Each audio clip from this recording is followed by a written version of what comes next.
Assalamualaikum warahmatullahi wabarakatuh. Selamat datang di FG Talk, sebuah siniar yang didukung oleh SMA FutureGate, menghadirkan para pembicara dari latar belakang yang berbeda-beda sesuai dengan kompetensi keilmuan yang mereka miliki.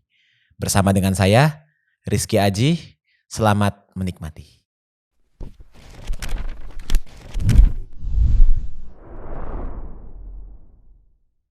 Assalamualaikum warahmatullahi wabarakatuh. Waalaikumsalam warahmatullahi wabarakatuh. Ustadz Abdul Khalik, Ya. belakangan dikenal sebagai penulis buku ya, salah satunya Ustadz ya. Bukunya berjudul Parenting Nabawiyah. Pendidikan karakter Nabawiyah. Pendidikan karakter Nabawiyah. Satu lagi judulnya apa Ustadz? Kurikulum pendidikan sekolah karakter Islam. Iya, kurikulum sekolah karakter Islam. Udah berapa buku Ustadz? 3 ini. Oh 3. Tinggal di Semarang. Tinggal di Semarang. Ya, oke, aktivitasnya juga sebagai pendidik ya sehari-hari Guru, ya. ya. Iya, terima kasih sudah bergabung dan sudah meluangkan waktu untuk ngobrol-ngobrol di FG Talk pada kesempatan kali ini. Nah, karena FG Talk ini lebih mengkonsentrasikan tentang obrolan-obrolan di bidang pendidikan dan juga pengasuhan, maka kita akan bertanya nih kepada Ustadz Abdul Khalik ya, beberapa hal yang memiliki kaitan dengan dunia pendidikan dan pengasuhan hari ini. Salah satunya yang menarik untuk kita cermati bersama itu adalah pendidikan anak-anak. Iya. Entah anak-anak atau anak-anak remaja gitu ya, khususnya setelah masa pandemi. Iya. Nah, ini banyak kekhawatiran tersendiri yang dimiliki oleh para orang tua, bahwasanya banyak perubahan yang signifikan setelah pandemi. Dari sudut pandang antum sebagai seorang pendidik, Ustadz, fenomena apa yang antum lihat dari pendidikan setelah pandemi ini, dan juga dari sisi kita nih, baik sebagai guru dan juga sebagai orang tua, bagaimana menyikapinya Ustadz? Baik, ya. Jadi memang ini fenomena yang terjadi di hampir semua sekolah, ya, yang dulu menerapkan pendidikan tatap muka, kemudian setelah pandemi hampir 2 tahun lebih ya. Nah, mungkin lebih dekat Ustadz. Ya, 2 tahun lebih. Ternyata setelah mereka masuk kembali bertatap muka dengan para gurunya di sekolah, ada hal-hal yang di luar dugaan. Antara lain yang menjadikan masalah atau PR bagi para guru sekarang adalah daya juang mereka mulai menurun. Yang tadinya mungkin sebelum pandemi itu bukan masalah, tapi setelah pandemi ini karena mungkin mereka banyak di rumah ya, akhirnya hal-hal yang sepele saja akhirnya jadi masalah di sekolah. Antara lain imunitas sosial mereka. Ya, jadi mereka menjadi lebih rentan ya, mereka menjadi lebih sensitif. Itu yang menjadi permasalahan, akhirnya muncul banyak permasalahan di sekolah-sekolah yang sebelumnya guru mungkin nggak menduga bahwa itu aja jadi masalah itu. Nah, mengapa bisa demikian ya? Karena memang dalam pendidikan itu ada 3 indera manusia atau murid yang harus kita penuhi. Ya, sebagaimana firman Allah Subhanahu wa taala ya, wa arajakum ibuduni ummatikum la ta'lamuna syai'a wa ja'ala lakumus sam'a wal absara wal af'ida la'allakum tashkurun. Dialah Allah yang telah mengeluarkan kalian dari perut ibu kalian dalam keadaan tidak tahu apa-apa. Kemudian Allah menjadikan pada diri kalian itu pendengaran, penglihatan dan perasaan fuad ya, agar kalian bersyukur. Jadi menurut saya Sa'di bahwa dalam pendidikan, dalam mendapatkan ilmu, manusia itu menggunakan 3 indera, yaitu menggunakan penglihatan, perasaan, kemudian menggunakan pendengaran. Ya. Selama pandemi ini, anak-anak belajar dari rumah itu hanya pendengaran dan penglihatan saja yang terfasilitasi. Iya, betul, tapi sementara fuadnya, rasanya itu tidak hadir. Nah, karena itu ada yang hilang dalam pendidikan itu, maka pendidikan itu nggak bisa sempurna. Padahal fuad di sini, perasaan itu terkait dengan masalah hati. Maka akhirnya hati mereka itu tidak terdidik dengan baik, ya, sehingga mereka menjadi rapuh, ya, rapuh dalam hal ketangguhan dalam hidup ini. Nah, akhirnya sikap kita bagaimana dengan kenyataan yang seperti ini, bahwa selama ini mereka fuadnya atau rasanya itu nggak terpenuhi. Akhirnya ketika anak-anak itu bertatap muka ya bersama dengan kita di sekolah, maka yang kita lakukan itu adalah justru kita memfasilitasi perasaan anak ini. Ternyata mereka banyak butuh didengarkan, ya, karena ini terkait dengan rasa. Mereka banyak butuh didekati, mereka banyak butuh diisi tangki cintanya, ya, sehingga mereka merasa bahwa aku disayang oleh gurunya, aku disayang oleh orang tua. Nah, rasa disayang inilah yang bisa mengembalikan ya fuad anak-anak itu merasa bahwa mereka terpenuhi tangki cintanya itu, yang justru dengan ini Allah yang menumbuhkan rasa cinta anak yang nanti akhirnya mereka akan menjadi daya juangnya meningkat. Nah, itu antara lain kembalinya bahwa kita konsentrasi ke fuad. Kalau masalah pendengaran dan penglihatan anak sudah terpenuhi semua. Ya, ternyata satu sisi indera inilah yang hilang pada saat pandemi, dan sekarang PR kita adalah mengembalikan ya fuad itu atau perasaan anak itu. Berarti mungkin termasuk sensitivitas, karena kan anak-anak sekarang ini kadang-kadang sering kali menyematkan permasalahan-permasalahan yang dia dapati itu dengan mental illness atau kena mental nih misalkan gitu ya. Nah, memang fenomena seperti itu wajar apa enggak, Sat? Iya, sebenarnya itu enggak wajar, tapi karena ada pandemi ini akhirnya hal itu menjadi sering terjadi. Ya, karena hatinya menjadi rapuh itu kan. Ya karena fuad enggak kesentuh tadi. Mereka jarang bertemu dengan gurunya, padahal pertemuan langsung itu akan berpengaruh pada fuad mereka, karena kaitannya fuad itu kan rasa ya. Rasa, kadang mungkin jabat tangan dengan gurunya, kadang mungkin gandeng dengan gurunya, kadang disentuh punggungnya oleh gurunya. Lah itu yang akhirnya menjadikan mental illness tadi itu ya nggak terjadi kalau memang kita sering berinteraksi langsung dengan mereka. Nah, jadi intinya bahwa untuk menghadapi ini pasca pandemi ini ya berarti kedekatan itu sangat penting saat ini. Terus bagaimana mengkombinasikannya, Sat? Misalkan di sekolah dan juga di rumah sebagai orang tua, tuntutan untuk melakukan kedekatan itu tetap berjalan. Di satu sisi tuntutan juga untuk mengerti atau memahami pelajaran juga harus berjalan. Mana yang lebih didahulukan untuk berhitung tentang hal yang demikian? Iya, untuk anak-anak digital saat ini ya, yaitu yang mereka sudah nggak bisa lepas dari gadget. Tuntutan pengetahuan tentu saja mereka lebih pintar daripada kita guru. Ya. Bisa dapat informasi dari mana aja ya. Sudah lebih lah. Bahkan saya pernah mengadakan survei kecil-kecilan kepada anak-anak SMA ya. Kalau saya tanya, seandainya guru nggak menjelaskan apa yang materi yang disampaikan di sekolah, kira-kira kamu paham nggak? Paham katanya. Karena apa? Di internet sudah banyak. Iya. Jadi mereka mengikuti pelajaran guru yang sekedar formalitas, tapi sebenarnya mereka bisa mendapatkannya dari selain guru, yaitu dari gadget itu tadi. Maka akhirnya prioritas kita ya itu tadi, perasaan hati tadi, yaitu pendidikan kecintaan namanya, itu yang menjadi prioritas utama kita saat ini. Kalau anak sudah tumbuh rasa cintanya, yaitu dengan cara dibuat anak itu kagum sama gurunya, ya kagum sama sekolahnya, sehingga mereka mencintai sekolahnya. Jadi seolah-olah bahwa masa sekolah ya, jam sekolah itu jam yang paling dia nanti-nantikan ya, paling menyenangkan lah itu. Kalau itu sudah tumbuh, maka yang berikutnya itu lebih mudah. Ya. Karena kita kan sering mendengar ada istilah namanya the power of love gitu ya. Iya. Dengan cinta ini maka segala sesuatu akan menjadi mudah. Maka seandainya kita menghadapi masalah di sekolah, anak-anak yang mungkin kesadarannya nggak ada ya, sholatnya masih susah, ya mengerjakan tugas masih susah, belajarnya masih malas, itu sebenarnya kembalinya kepada tidak tumbuhnya cinta pada diri anak itu. Nah, makanya saat ini yang menjadi konsentrasi kita untuk masalah pasca pandemi ini yaitu tumbuhkan rasa cinta anak. Itu dengan banyak menyentuh hati mereka dengan bahasa-bahasa hati gitu. Ini kan kita kalau menyandarkan kepada urusan ekonomi katakanlah ya, kadang-kadang kan misalkan terjadi pandemi selama 2 tahun, para pengamat-pengamat ekonomi itu mengatakan ya untuk mengembalikan kondisi perekonomiannya itu harus 2 kali lipat keadaan waktunya. Misalkan harus 4 tahun untuk melakukan recovery perekonomian.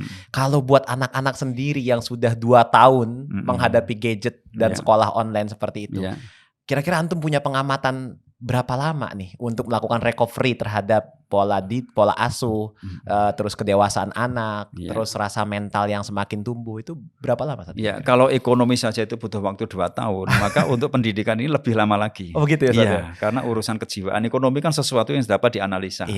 Tapi siapa yang bisa menganalisa jiwa anak itu kan? Maka bisa jadi butuh waktu sampai 10 tahun lah untuk gitu mengembalikan lagi itu kan. Lebih panjang.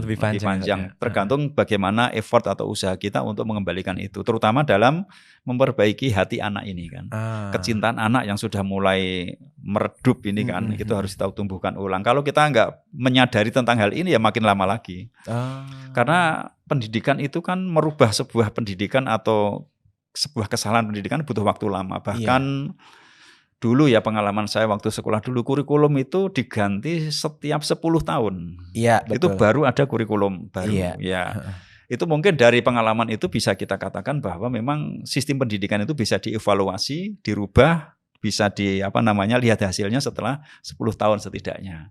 Maka termasuk merecovery kejadian-kejadian yang ada pada saat ini, yaitu fenomena-fenomena anak yang pasca pandemi ini juga bisa jadi butuh waktu yang lama. Ya, untuk merecovery lebih lama daripada sekedar memperbaiki ekonomi. Masya Allah, ini keren banget. Ya. Nah ini hal yang lain lagi, Ustaz. Antum kan di tempat tinggal antum juga memiliki lembaga pendidikan ya, Ustaz, ya, yang diberi nama Sekolah Karakter ya. Sekolah Karakter Imam Syafi'i. Mengapa diberi nama Sekolah Karakter Imam Syafi'i? Sedangkan sekolah-sekolah lain kan punya label misalkan sekolah internasional gitu ya. Atau misalkan sekolah, belakangan ada sekolah umum belajar agama atau SUBA misalkan. Kenapa antum mengambil tema dengan tagline Sekolah Karakter? Tujuannya apa, Ustaz? Dan latar belakangnya itu apa, Ustaz? Baik, ya. Jadi itu latar belakangnya, yaitu antara lain keluhan dari para orang tua, ya, yang bahkan keluhan dari para pendidik secara umum, katanya bahwa bangsa kita atau negeri kita ini sedang krisis karakter. Akhirnya kami bersama tim itu ya mempelajari tentang masalah karakter, ya, dan memang inti dari pendidikan itu sebenarnya adalah pendidikan karakter sebenarnya, karena yang kita didik adalah jiwa anak. Ya, sedangkan perilaku jiwa itulah yang disebut dengan karakter. Akhirnya kami mendirikan sekolah namanya Sekolah Karakter. Ya, kemudian Imam Syafi'i kita ambil itu karena memang kami termasuk mengagumi ya karakter Imam Syafi'i yang tumbuh lebih awal itu ya. Ketika teman-temannya masa kerjanya belum tuntas, Imam Syafi'i sudah tuntas. Seperti 9 tahun sudah hafal Quran gitu ya. Bahkan beliau usia muda beliau sudah jadi mufti kan itu kan. Itu akhirnya kita terinspirasi itu ya, walaupun mungkin kita tidak bisa meniru beliau, tapi paling tidak roh tentang pendidikan yang beliau kenyam itu bisa memberikan motivasi kepada kami untuk menerapkan pendidikan karakter ini. Itu tujuannya apa, Ustaz? Jadi tujuannya output yang paling tinggi dari sekolah karakter yang antum bentuk itu. Jadi outputnya adalah tujuannya dikembalikan kepada tujuan pendidikan. Nah, tujuan pendidikan itu dikembalikan kepada tujuan Allah menciptakan manusia.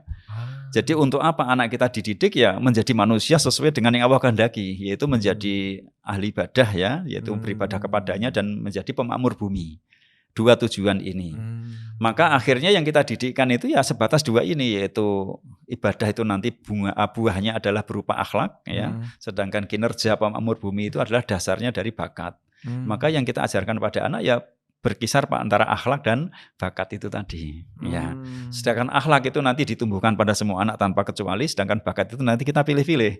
Ya, anak ini bakatnya apa, sehingga materi bakat ini tidak semua anak harus menguasai. Jadi harus disesuaikan dengan potensi masing-masing. Lah nanti endingnya target kita ya ketika anak menjadi manusia, yaitu ketika balik. Ya, ketika balik itu kami targetkan setelah lulus SMP. Itu betul-betul anak sudah memenuhi tujuan ini karena mereka sudah mukalaf ya. Tuntas itu ya. Jadi harapannya begitu balik ya nggak usah disuruh-suruh lagi ibadah. Sudah kesadarannya tumbuh dan mereka sudah punya karya sebagai pemakmur bumi. Ya karena memang target pendidikan itu deadline-nya itu ya ketika balik ya. Ketika balik, maka harapan kami setelah mereka lulus SMP itu betul-betul sudah punya karya. Kemudian mereka sudah peribadahnya itu sudah penuh kesadaran. Tanpa kita suruh-suruh, maka pendidikannya kita sesuaikan dengan fitrahnya. Antara lain ya, ketika 0 sampai 7 tahun kita buat mereka tuh tuntas egosentrisnya. 7 sampai 10 kita tumbuhkan rasa ingin tahunya. 10 tahun sudah kita juruskan gitu kan. Ya sudah penjurusan, nanti ada kelas bakat, dia masuk kemana-kemana. Kalau bakatnya dia jadi tahfidz ya berarti nanti ditargetkan hafal sekian juz ya. Kalau targetnya nanti di berdagang, setidaknya nanti setelah balik dia sudah menjadi seorang pengusaha di bidang perdagangan walaupun mungkin belum besar itu. Jadi gambarnya demikian. Artinya menumbuhkan fitrah ibadahnya itu lebih didahulukan. Jadi iman terlebih dahulu, baru kemudian ilmu, kemudian baru amal. Nah, kadang-kadang orang tua tuh berpendapat bahwasanya ya tadi itu masih relevan nggak sih, Ustaz? Bahwasanya pengetahuan, kemampuan kognitif itu di masa sekarang itu lebih ditekankan dibandingkan dengan karakternya. Dan bagaimana sih merecovery, bukan merecovery anaknya, tapi merecovery pola pikir orang tuanya. Itu bagaimana supaya sadar bahwa si anak ini ada sesuatu yang lebih wajib untuk ditempuh oleh dia dibandingkan dengan kemampuan-kemampuan kognitif tadi yang Iya. itu bisa tumbuh dengan Iya. sendirinya. Itu bagaimana, Ustaz? Ya, jadi seringnya sekarang ini kan kalau di sekolah-sekolah itu konsentrasinya kepada kognitif atau Iya, pengetahuan, betul. sampai keberhasilan pendidikan diukur dari banyaknya hafalan, Iya. kemudian banyaknya pengetahuan. Heeh. Tapi ada sebagian anak-anak kadangkala itu walaupun dia pinter, kesadaran untuk ibadahnya kurang. Heeh. Kenapa demikian? Karena ada hal sebelumnya, yaitu kesadaran itu, yaitu rasa cinta itu belum tumbuh. Heeh. Ya, makanya kognitif pada zaman ini tetap diperlukan, Ya. ya namanya ilmu ya. Iya, Tapi betul, kita betul. perlu ketahui bahwa ilmu itu setelah dari kesadaran atau keimanan itu rasa cinta. Ya. Jadi kalau langsung rasa cinta tidak ditumbuhkan langsung kepada ilmu, itu diharapkan nanti apa yang dimiliki anak itu kurang bisa masuk ke jiwanya itu kan. Iya. Karena tidak didasari rasa cinta. Iya. Makanya saat ini yang perlu kita tekankan adalah langsung kalau memang anak itu kesadaran belum tumbuh, ya cinta itu harus ditumbuhkan dulu. Pendidikan hati harus didahulukan. Iya. Iman harus didahulukan, baru setelah tumbuh sebagai pondasi baru kita membangun berikutnya, yaitu bisa ke ilmu ya, atau istilahnya kalau membangun rumah itu seperti membangun tembok atau tiangnya kemudian ke atap gitu. Nah, artinya dia akan sadar dengan sendirinya kalau sudah dapat menyentuh hatinya dengan baik. Betul. Ya. Jadi kalau sudah cinta itu tumbuh ya, jangankan hanya belajar ya, bahkan zaman Rasulullah kalau sudah tumbuh rasa cinta, para sahabat itu nyawa saja rela untuk dikorbankan gitu. Ya, seperti itu. Nah, ya ini menarik. Akhirnya saya mau tanya lagi. Nah, bagaimana cara menumbuhkan rasa cintanya itu, Ustaz? Sedangkan kadang-kadang ayah bekerja, ibu punya anak banyak. Kadang-kadang seperti ibu punya anak banyak, anak 1, anak 2, anak 3, anak 4, anak 5, katakanlah maksimal 5 gitu. Itu kan kadang tersibukkan untuk memegang yang pertama karena sudah teralihkan untuk anak yang ketiga. Udah sibuk untuk mengurusi rumah tangga. Nah, bagaimana cara membangun kerjasama antara kedua orang tua dalam membangun cinta kepada anak-anak mereka? Baik. Memang mencari nafkah zaman sekarang ini lebih sulit dibanding zaman dahulu. Jadi kalau zaman dulu malam itu sudah selesai ya sudah di rumah. Tapi sekarang ini kadang-kadang pulang malam, nanti sebelum subuh sudah berangkat lagi. Betul. Akhirnya banyak waktu yang kurang untuk anak-anak itu. Nah, sekarang menyikapinya gimana? Jalan tengah adalah jalan yang terbaik ya. Jadi semampunya dilakukan, walaupun mungkin waktunya itu terbatas ya, waktunya terbatas. Setidaknya waktu yang bersama dengan anak-anak itu jadikan quality time. Jadi waktu yang sangat berkualitas ya. Ketika bertemu jangan kemudian langsung bertanya, ayo PR-nya sudah dikerjakan belum? Ya. Ayo tadi main apa tuh? Jangan seperti kayak detektif itu ya. Oh iya. Tapi begitu kita pulang tanyakan gimana kabarnya, sudah makan apa belum, terus kira-kira apa yang dirasakan, apa yang bisa ayah bantu dengan ya kira-kira kamu pingin apa, itu kita tanyakan itu. Nah akhirnya bisa membangun kedekatan. Ya setelah itu baru anak merasa nyaman, kemudian ditanyakan PR-nya bagaimana, seperti itu. Nah kemudian untuk bekerja sama dengan ayah dan ibu ini, masing-masing kan sudah dijelaskan tugasnya bahwa ayah itu pemimpin keluarga semuanya, ya termasuk tugasnya mencarikan nafkah. Sedangkan ibu itu kan tugasnya adalah memimpin rumah kan itu kan. Iya betul. Ya kalau seandainya misal ibu bisa di rumah, ya maka lebih baik ibu di rumah, ayah yang mencari nafkah. Ya itu insya Allah nggak masalah walaupun ayah mungkin ketemunya ketika malam hari, ya karena kan status ayah di rumah itu pendidik itu sebagai raja tega. Ya, betul. Raja tega. Sedangkan ibu nanti perannya sebagai pembasuh luka. Iya. Ya, contohnya begini ya. Ayah itu kan sedikit kalau bicara sama anak. Iya. Jangan takut nak. Kalau ada apa bilang sama ayah. Nggak banyak ngomong. Ya, tapi kalau ibu, ayo ini dilaksanakan, ini dibersihkan, ayo sholat, ayo bangun. Nah, itu ibu itu ya. Jadi lebih banyak ibu itu sebagai pelatih adab, adab akhlak. Sedangkan ayah itu sebagai pendidik akidah. Ya harus perannya begitu, walaupun ayah jarang di rumah ya, tapi tidak mengapa karena bicaranya ayah itu sedikit tapi sangat mengena pada anak itu ya. Misal anak sedang sedih, nggak usah sedih nak, nggak apa-apa ada ayah gitu kan. Seperti itu. Lah nanti ketika ayah mungkin menerapkan raja tega, kamu sudah balik nak, sudah ayah. Nah berarti kalau sudah balik ayah nggak punya kewajiban memberi nafkah kamu. Maka kamu seharusnya harus mandiri nak. Kalau kamu nggak mandiri berarti ayah memberikan kepada kamu itu nafkah. Bukan nafkah, itu ada sedekah. Karena apa, kamu itu masih fakir miskin gitu kan. Iya. Akhirnya anak kadang-kadang tersinggung dengan ketegasan ayah itu kan. Maksud sih saya sudah nggak diberi nafkah itu kan, harus mandiri. Padahal saya masih SMP mungkin ya, atau mungkin saya masih SMA. Lah nanti ibu sebagai pembasuh lukanya. Ya nggak apa-apa nak, wong tujuan ayahmu baik biar kamu cepat mandiri. Dan nanti kasihkan ayah lagi, ayah tegas lagi dengan raja teganya, ibu yang membasuh. Ya. Baik Ustaz, yang terakhir Ustaz, apa namanya, berarti artinya pendidikan di rumah itu masih tetap memegang peranan penting sampai kapan? Dan pada beberapa kesempatan ya berbincang dengan antum di luar FG Talk ini, dan juga seminar-seminar yang antum bawakan itu, seringkali antum mengatakan bahwa kelak nanti pendidikan itu akan kembali ke rumah-rumahnya masing-masing, atau sekolah-sekolah itu akan kembali ke rumah. Jadi waktu antum bilang sama saya, ya antum bikin sekolah, tapi kan udah banyak sekolah yang lain, nggak apa-apa, nanti akan ada banyak alternatif pilihan, dan nanti dari alternatif tadi itu akan mengembalikan orang kepada ke rumahnya masing-masing. Itu bagaimana Ustaz? Maksud konsep kelak sekolah itu akan kembali ke rumah masing-masing itu Ustaz? Secara umum ya, bahwa semua akan kembali ke fitrahnya. Ya, semua akan kembali ke fitrah. Fitrah namanya komunikasi, itu bukan hanya pendengaran dan penglihatan. Pasti komunikasi itu harus bertatap muka. Maka saat ini kalau orang itu sedang euforia dengan adanya Zoom, kemudian dengan adanya komunikasi lewat internet, pasti nanti orang akan merasa jenuh karena apa? Ada satu hal yang tidak bisa terpenuhi dari itu, yaitu tadi bertemu langsung. Karena fitrahnya manusia kan 3 indera tadi kan. Mereka mungkin bisa mendengar, melihat, tapi juga harus bisa merasakan jabat tangan, kehangatan dan sebagainya itu. Nah, semua akan kembali ke situ ya, termasuk dulu juga ketika tahun 90-an ya, 80-90 lagi gencar-gencar tentang makanan kimia kan gitu. Nggak usah makan jeruk gitu kan, terlalu mahal, cukuplah dengan 1 pil itu kan ya, vitamin C. Waktu itu sampai tergambar manusia 50 tahun 100 tahun ke depan ya, karena sudah nggak makan buah dan sebagainya, semua serba pil. Tapi ternyata sekarang sudah nggak berlaku, karena semua akan kembali kepada alam. Nah, alamiah itulah yang disebut dengan fitrah. Pendidikan juga demikian. Ya. Pendidikan asalnya secara alamiah, secara fitrah itu ya di rumah gitu kan. Karena dulu begitu kan, di rumah. Nah, setelah terjadi revolusi industri itulah kemudian muncul persekolahan itu kan. Nah, dengan fenomena yang ada sekarang ya, yang mungkin orang mengatakan itu adalah kecenderungan tidak baik ya, antara lain ini misal ada sebuah lembaga, tiba-tiba nanti pengajarnya bikin lembaga lagi. Ini bikin lembaga lagi, akhirnya muncul banyak lembaga. Kalau dulu pesantren itu tersentral pada satu kota dulu kan. Pokoknya kalau pingin hebat ya pesantren itu. Nah, itu kan. Sekarang udah banyak pilihan, dekat rumah saja banyak. Nah, kalau kita berpikir positif ya, dengan banyaknya muncul lembaga-lembaga pendidikan, akhirnya mungkin bisa jadi satu kampung ada satu lembaga pendidikan. Gitu. Iya, dengan murid ya anak kampung itu kan. Nah nanti lama-lama kecenderungan orang tua, lah kalau begitu ya di rumah aja kan, kenapa harus repot-repot. Nah itu akhirnya kembalinya kepada fitrah pendidikan itu di rumah. Dengan fenomena ini ya itu merupakan tanda baik bagi kita ya, dengan banyaknya tumbuhnya lembaga pendidikan akan mengantarkan nanti lebih mengecil, akhirnya kembali ke rumah masing-masing. Oh itu maksudnya.